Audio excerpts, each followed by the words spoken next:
사도행전 설교 시간에 이렇게 많은 본문을 읽어본 적이 거의 없으셨을 텐데 이런 내용들이 여기에 있습니다. 지난주에는 제가 너무 바빠서 기도합니다 라는 제목으로 말씀을 전했죠. 제가 갑자기 이제 기도에 대해서 이런저런 강조를 하는데요. 작년 말부터 한 12월부터 계속해서 이제 모르겠어요. 하나님께서 저에게 주변 사람들을 통해서, 주변 분들을 통해서 기도하라는 말씀을 하시는 것 같아요. 연말이 되니까 이제 오랜만에 만난 분들이 한결같이 저하고 얘기하다가 갑자기 기도에 대한 이런저런 간증을 또 해 주시더라고요. 그래서 저도 이제 송구영신 메시지를 전달하면서 기도의 시간을 늘리자 그런 결단을 했던 거고요. 엊그제도 이제 우리 1월 1책 때 보려고 하는 기도 먼저 그 책을 유튜브 영상 만들려고 대본을 쓰고 녹음을 하고 있는데 이제 한동안 못 오셨던 윤 장로님이라고 우리 교회에서 이제 색소폰 연습하시는 이 동네 사시는 분이 이제 한동안 못 오셨거든요. 근데 갑자기 또 찾아오셨어요. 그간에 연말이니까 좀 바쁘고 또 손 인대가 늘어나가지고 연습을 못했다 뭐 이제 그러면서 잠깐 안부를 나누다가 갑자기 뜬금없이 또 기도에 대해서 기도밖에 없더라 막 그런 얘기를 또 하시더라고요. 그러면서 이제 재밌는 말씀을 해주셨는데 이분이 여기 도마동에 사시고 교회는 저쪽 유성 IC 쪽에 있는 곳이거든요. 그러니까 새벽 예배를 여기 도마동 침례교회 와서 드리셔요. 근데 하루는 새벽에 좀 더 일찍 나와서 기도를 하고 계시는데 갑자기 이제 눈 감고 기도하는데 옆으로 사람들이 훅훅 지나가더래요. 그런데 이제 몇 번 그런 느낌이 나니까 눈을 뜨고 누가 왔나고 앞뒤를 살펴보는데 아무도 없더라는 거죠. 다시 기도하는데 계속해서 그런 일이 반복되고 뒤에서 누군가가 자기를 계속 지켜보는 것 같고 막 그런 인기척이 느껴지고 해서 나중에 이제 목사님께 한번 여쭤봤대요. 그랬더니 목사님이 그러시더랍니다.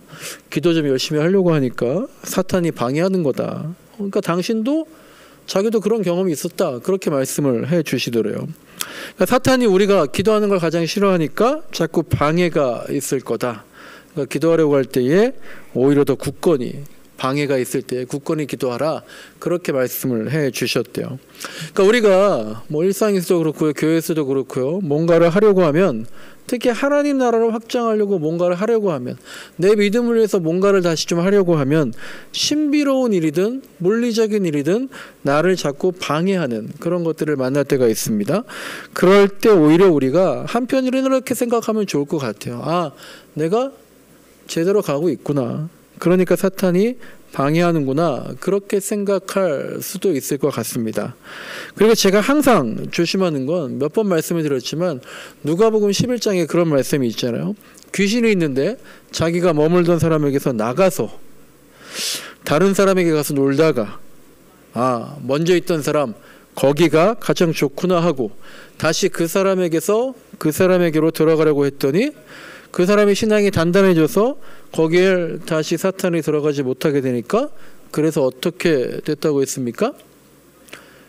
그 귀신이 그 사람에게 못 들어가고 안 들어가고 다른 데 간 게 아니라 그래서 그 사람이 믿음이 굳건해진 게 아니라 그 귀신이 자기보다 악한 귀신 7을 데리고 와서 그 사람에게 같이 들어가서 그 사람의 나중 형편이 오히려 처음보다 더 안 좋게 됐다라는 말씀이 있잖아요. 그러니까 제가 항상 이 말씀을 기억하려고 애쓰는데요. 우리가 좋은 일이 있을 때, 좋아지고 있을 때 늘 마음을 다잡고 더욱 주님을 의지해야 되는 거죠. 그래서 오늘 우리가 교회 운영회를 하면서 우리가 한 몸이다. 주님 안에서 주님과 한 몸이다. 그런 의미를 생각하자는 차원에서 성찬식을 가진 겁니다. 어쨌든 우리가 기도의 시간을 많이 늘리고요. 제가 송구영신 메시지 영상에서 올해는 우리가 기도가 많이 필요한 때인 것 같다. 또 전도가 필요한 때이고 전도가 될 때이다. 그런 말씀을 드렸는데요. 그래서 오늘은 전도에 대해서 같이 좀 말씀을 나눠보려고 하고 그래서 사도행전 말씀을 보게 되었습니다. 사도행전은 전도에 관한 기록입니다. 그리고 그 중에서도 오늘 함께 보려는 17장부터 쭉 말씀은요.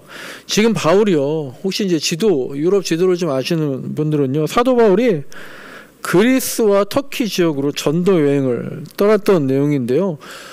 정말 제가 지도를 보면요. 이스라엘에서 그리스, 터키 2000년 전에 여기를 어떻게 이렇게 왔다 갔다 하면서 열정이 대단하다. 그런 생각이 다시 한번 들더라고요. 어제 우리가 이제 비가 와서 어제는 어묵 전도를 못 했는데요. 바울의 열정을 생각하면 이거 비를 맞으면서라도 어묵 전도를 했어야 했나? 막 그런 생각도 들더라고요.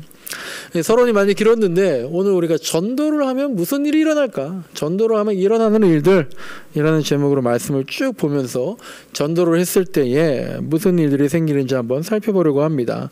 1절 보시면요. 바울이 데살로니가에 갔습니다. 데살로니가는 아테네와 함께 지금도 이제 가장 큰 수도 도시라고 합니다. 거기에 가서 전도를 한 대상이 누굽니까? 누구한테 전도했어요? 1절을 보시니까 유대인 회당에 갔다는 거예요. 유대인 회당. 그러니까 유대인들을 대상으로 전도를 한 겁니다. 그리고 그리스인이면서 유대교로 갔던 사람들도 그 유대인 회당에 모여 있었죠. 그런데 예수님은 유대인입니까? 아닙니까? 바울은 유대인입니까? 아닙니까? 예수님과 제자들 바울 다 유대인이죠. 그런데 그 유대인들이 기다리던 메시아 그리스도, 유대인들이 기다렸던 메시아 그리스도로 예수님께서 이 땅에 오신 거잖아요.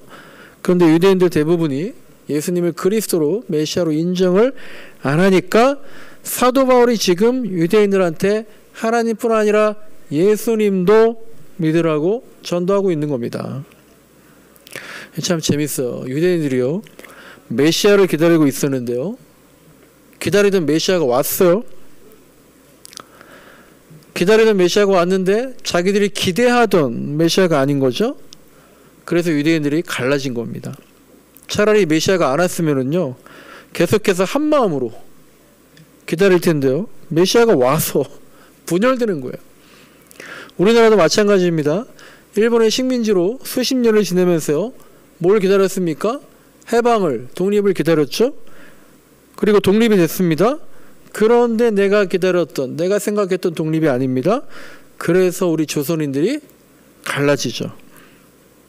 6.25 전쟁과 한국 전쟁도요, 전쟁이 끝나기만을 기다렸습니다. 그리고 드디어 종전이 됐어요. 그런데 내가 생각했던 종전이 아니에요. 그래서 우리 한민족이 갈라진 겁니다. 교회도 그럴 수 있는 거예요. 우리가 뭘 기다리고 어떻게 기대하고 있는지. 기다릴 때는 한 마음입니다. 그런데 기다림의 실체가 나타났을 때는 오히려 갈라질 수 있다는 거예요. 그것이 일곱 귀신이 되어서 처음보다 나중이 더 안 좋게 할 수 있다는 것을 경계해야 된다는 겁니다. 유대인들도 안타까운 거죠. 하나의 종교가 둘로 쪼개지게 된 겁니다. 어쨌든 이런 상황에서, 그렇다면 바울은 그 유대인들, 예수를 그리스도로 인정하지 않는 유대인들에게 무슨 말로 전도를 해야겠습니까? 당연히 예수님이 곧 우리 유대인들이, 나도 유대인이다, 우리 유대인들이 기다렸던 그리스도 메시아이다, 이 말을 꼭 해야겠죠. 그러니까 3절을 보시면 내가 전하고 있는 예수가 곧 당신들이 기다렸던 그리스도 구원자 메시아입니다, 이런 말을 하고 있는 겁니다. 그리고 4절을 보니까 그들 가운데 몇몇 사람이 승복했다는 거예요. 놀라운 일이죠. 요즘 같으면 가능할까 하는 일입니다.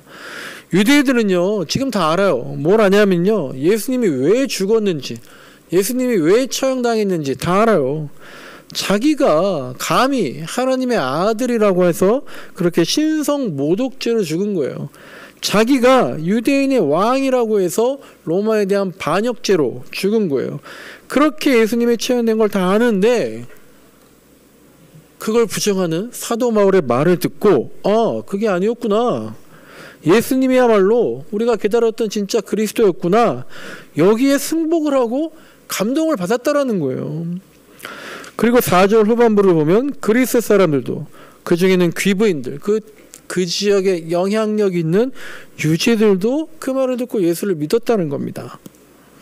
일단은 우리가 전도를 할 때에는 당연히 무엇을 전해야 한다는 거냐?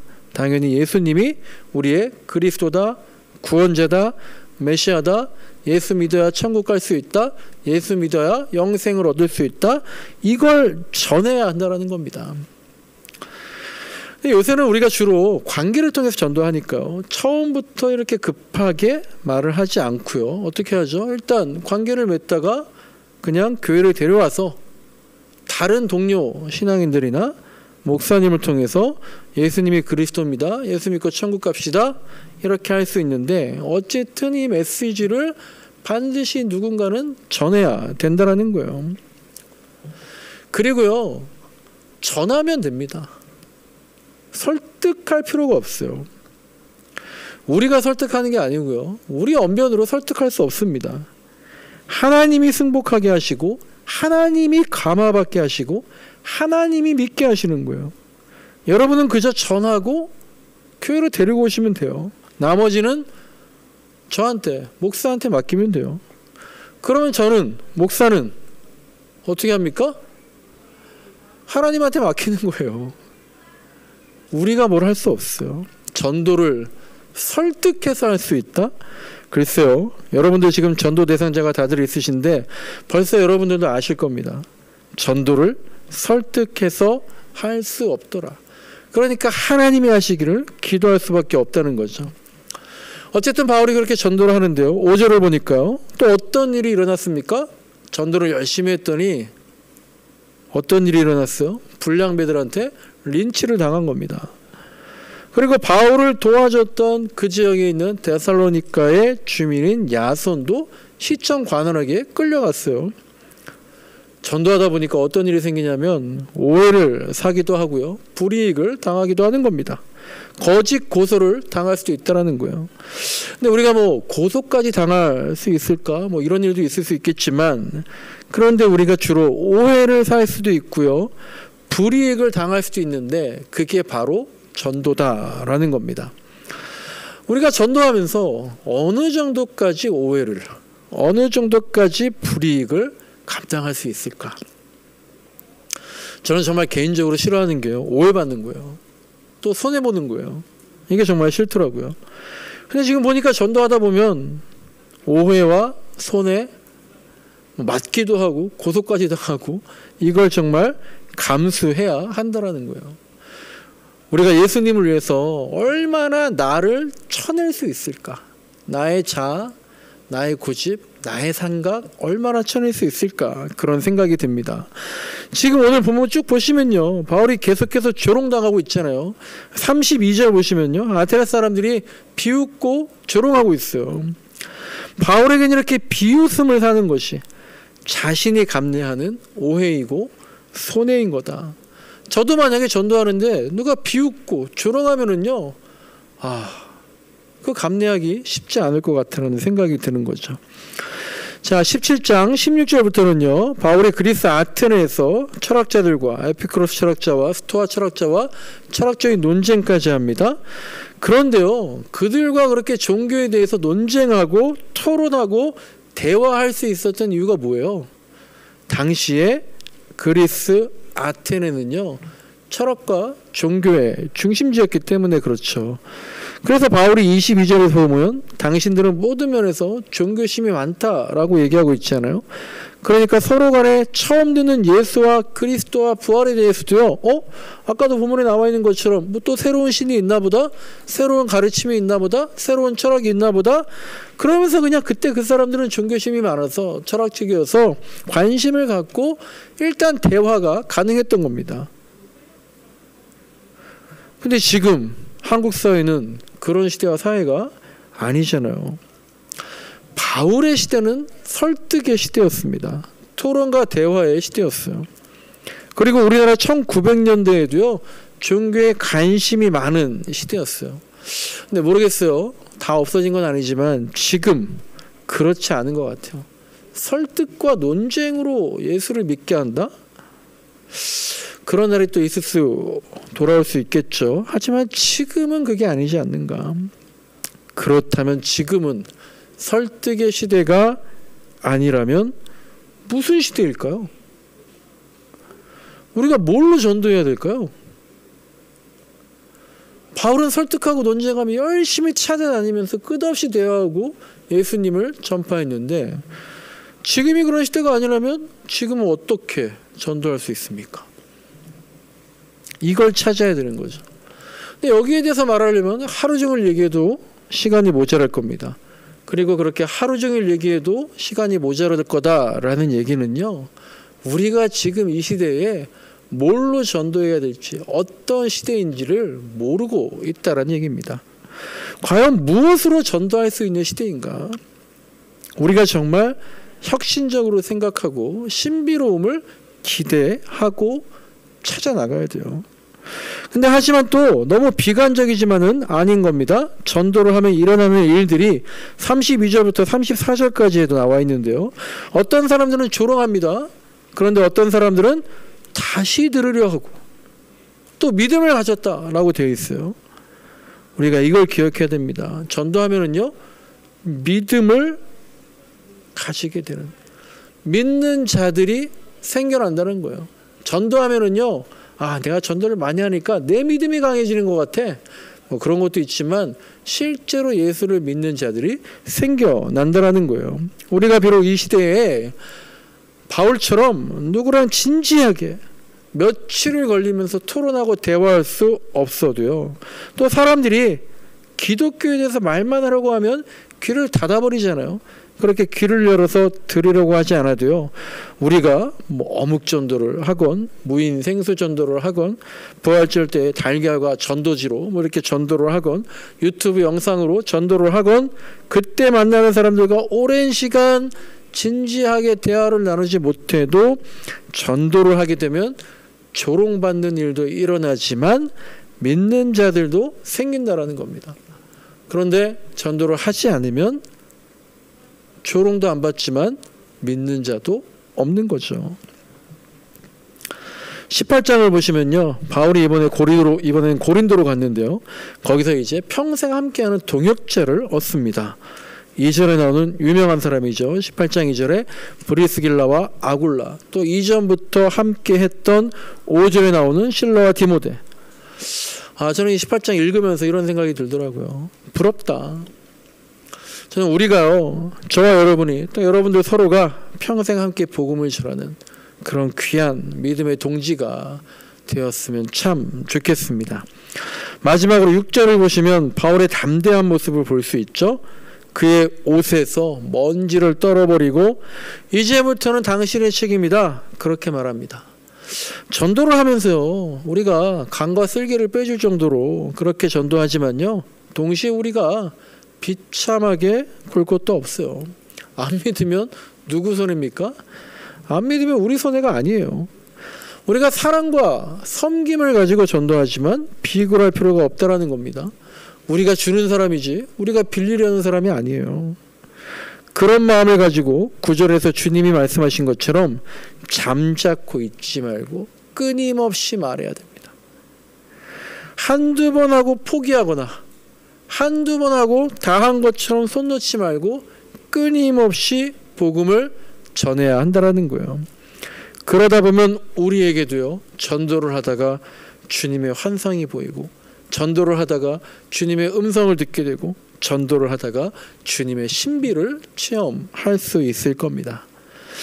말씀을 정리하는데요, 저는 이제 여러분들 중에서요, 누군가를 통해서 한 명이 우리에게 오신다면, 전도한다면, 또 이 지역분들 중에서 누군가 한 분이 이 교회에 오신다면, 또 유튜브를 통해서 누군가 한 분이 이 교회에 오신다면, 그 한 명이 바로 우리를 새 술과 새 부대로 변화시켜 줄 수 있을 거라는 생각이 듭니다. 새 가족 한 명이 우리를 새롭게 변화시킬 수 있는 거예요. 그리고 이제는 우리가 그 누구도 맞이할 수 있지 않을까, 그런 훈련이 되지 않았나 생각이 듭니다. 그리고 새 가족이 오시면요, 사실 전도한 분들은요, 어때요? 많이 부담돼요. 우리 성전도사님 네 분도 뭐 본인들이 오겠다고 했지만 제가 전도한 게 아닌데 저를 통해 왔으니까 그냥 괜히 내가 좀 더 챙겨야 될 것 같고 내가 더 뭐 해야 될 것 같고, 그런 어줍지 않은 부담이 드는 게 전도자 입장이잖아요.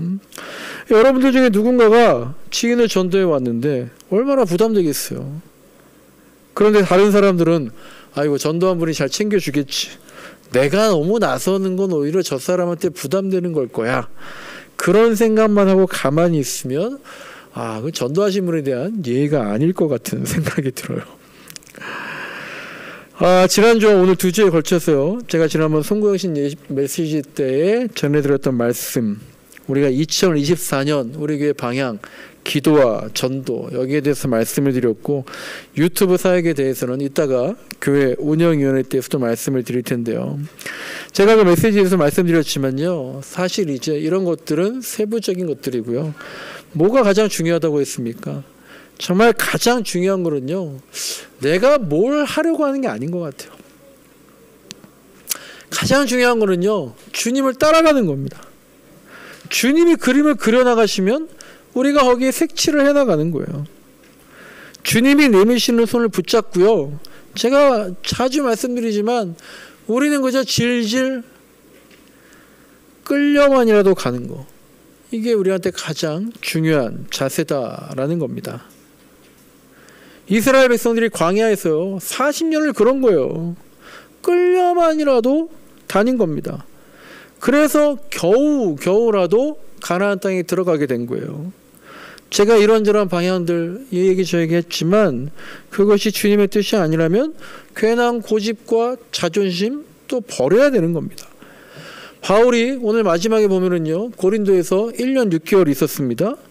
바울이 엄청 바빴어요. 바울은 정말 종말론적으로 산 사람이에요. 이제 곧 주님이 오시기 때문에 빨리 저기 가고 많이 복음을 여기저기에서 보내야지, 전해야지 그랬는데 1년 6개월을 고린도에서 머물렀어요.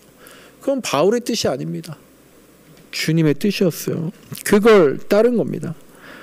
우리가 2024년 올 한해요, 정말 우리도요, 주님과 동행하면서, 제가 올해 많이 말씀드릴 겁니다.